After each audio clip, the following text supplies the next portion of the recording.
Joaquin, it's really great to see. We just stepped away from the people awards judging, which you've been sharing your expertise on some of that. But I think here we are in Michigan. Now, Italdesign now has a presence here.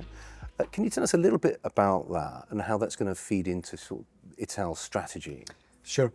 So yes, we have a permanent office here in Detroit since a couple of years ago, and it's extremely useful for us because although it is mainly focused on engineering, but it's also an antenna for us back in Europe, back in Italy, to better understand the consumers, the market, the products for our American customers. So, I mean, you might agree that from Europe, we have a perception of American cars, but then when you come here, and thanks to our colleagues, we actually understand much better. So do you think you're gonna see much more strategic partnerships here, much more kind of design work to emerge out of here, or is it going to continue with that engineering leaning? No, our wish is to increase our strategic and design activities in the US. That's why, as I said, our office is helping us a lot, also in terms of business development of our potential customers. And I do believe that although we are based in Europe and best known for our activities in Europe, but I think we can also support our clients in America to develop their design and product identity. Mm. And it's been, much has been said about it being a bit of a turbulent time for automotive at the moment. What are the main headwinds and challenges you're seeing from a perspective of Ital? I mean, that's a big question. There are several, I think. I mean, first of all, probably the main one, I think, is how the legacy brands, legacy OEMs are doing already to kind of modernize themselves and to be fit for the newcomers, especially, I mean, I clearly mean the Chinese OEMs, yes, which are offering great products, great technology, great design too, at a very competitive pricing. So I think this is for me the main challenge. Yeah. Then of course this has some consequences, like the consumers, how some consumers might go towards these newcomers and not being so loyal to the legacy brands as we might expect, or as they might expect.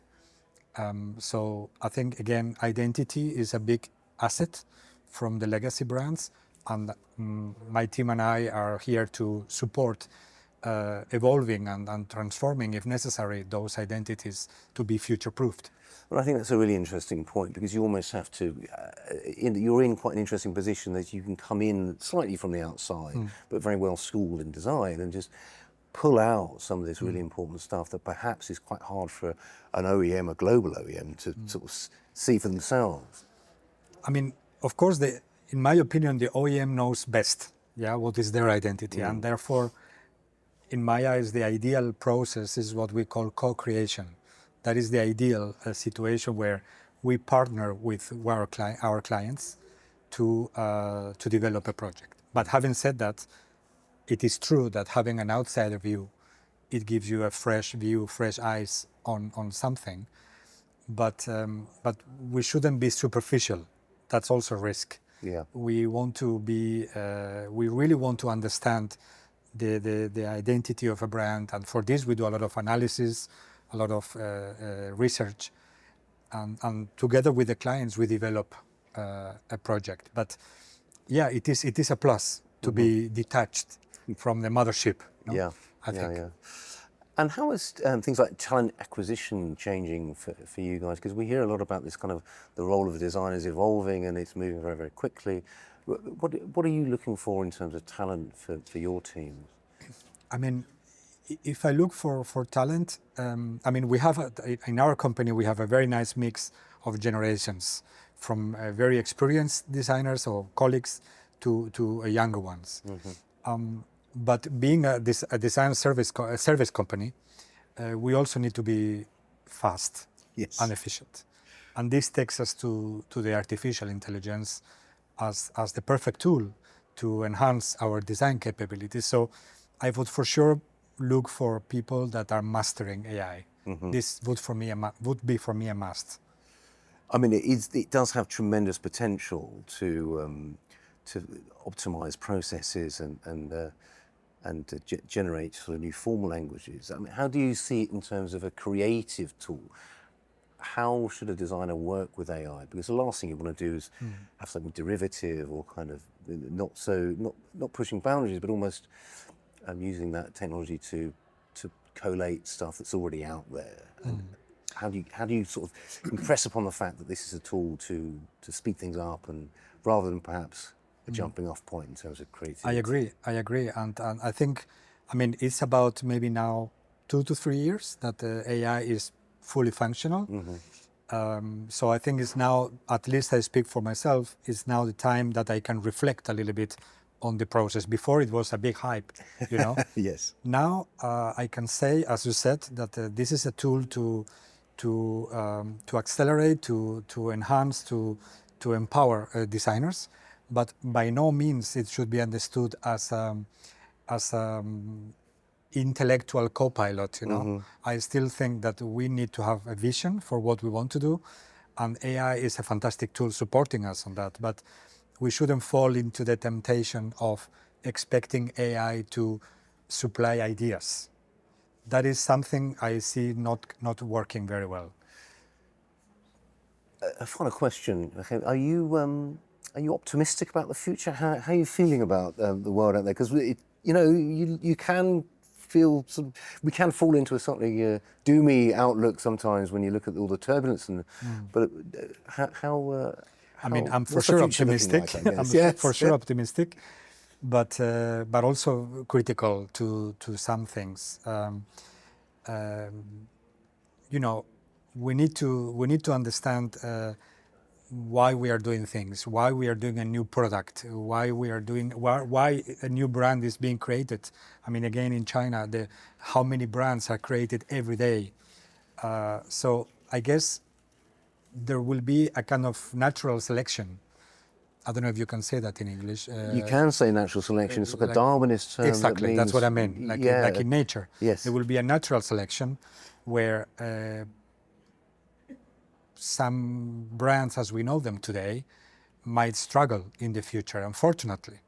So I think we need to, and it's part of our support. We need to strategically understand the role of a brand in the future.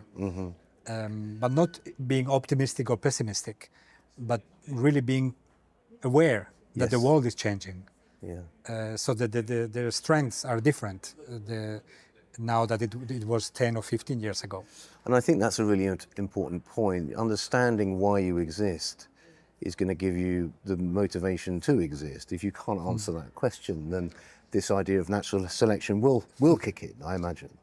I mean, unfortunately, the process might be not nice in some cases where we can see that maybe we have too many products. Maybe the portfolios are too big in some cases. So reduction of portfolios, shrinking of portfolios will eventually also reduce the number of opportunities and ultimately the number of people needed to develop them. And this is the not so nice part of it. But it's not about being pessimistic, it's about being more adequate to the new situation.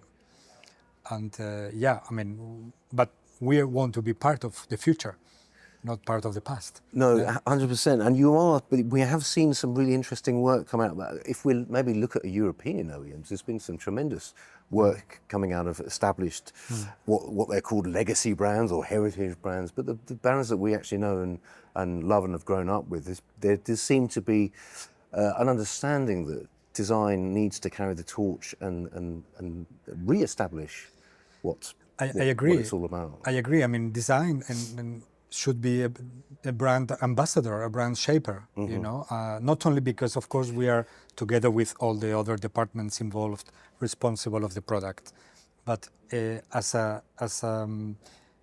communication of the brand itself, the purest DNA of the brand should be understood and evolved mainly by the design department, together, of course, with other stakeholders in the companies. But yeah, I agree with you. I think some of the European brands are really managing to evolve very strongly. Which is exciting, Yes. Ian. There's life in the old dog yet, I think. Absolutely. Well, it's lovely to chat to you, Joaquin. you, Always James. a pleasure, and I lovely to speak to you in the United States. We're a little bit out of our natural home, but it's wonderful to be kind of here. neutral environment. It is. But thank you very much. Thank you very much. Cheers.